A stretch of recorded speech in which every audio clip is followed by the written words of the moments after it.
Gente, vocês querem ver como que tá uma bagunça nessa penteadeira?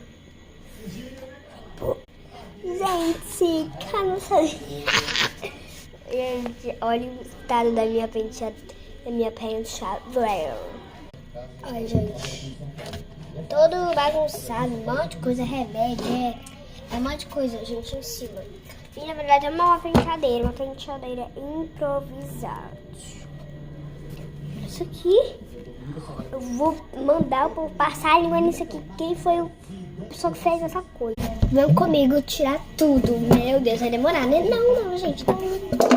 Porque senão acaba o tempo do vídeo muito.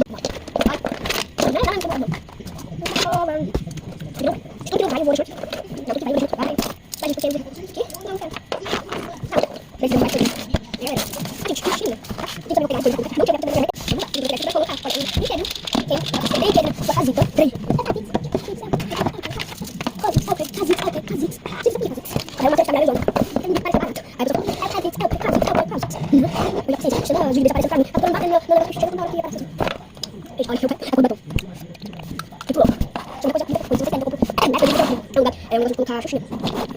A gente faz de jeito que tem que deixar tipo umas orelhinhas, sabe? Aí a gente escolhe como é que hoje a gente faz. Mas a gente tem que rodar. Quando eu ver, vai. 1, 2, 3, aí faz em cima, é isso. Aí eu vou fazer isso. Mas hoje eu não queria fazer isso, eu vou deixar isso. Isso é fácil, gente. Já foi hoje em dia. Olha, eu sei. Eu vou deixar ele, sabe? Ele fazer uma coisa legal, sabe? Ele tem meus ferramentas. São muito bom. Tem muito bom. Mas tem que colocar, sabe? Isso é muita coisa, né? Eu vou botar um banheiro, né? Então, base, base, você vai ver. Eu gosto de estudar. Pessoal, ficou bem? Gente, eu tenho. Aí, vamos pegar essa profunda. Eu vou conseguir 3 anos assim, legal. Mais anos, né? Foto! Deixa eu ver.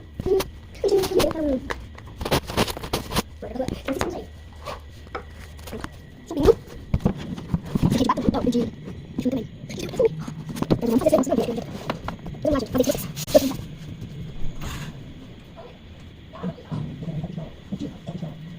Olha, não usa marca.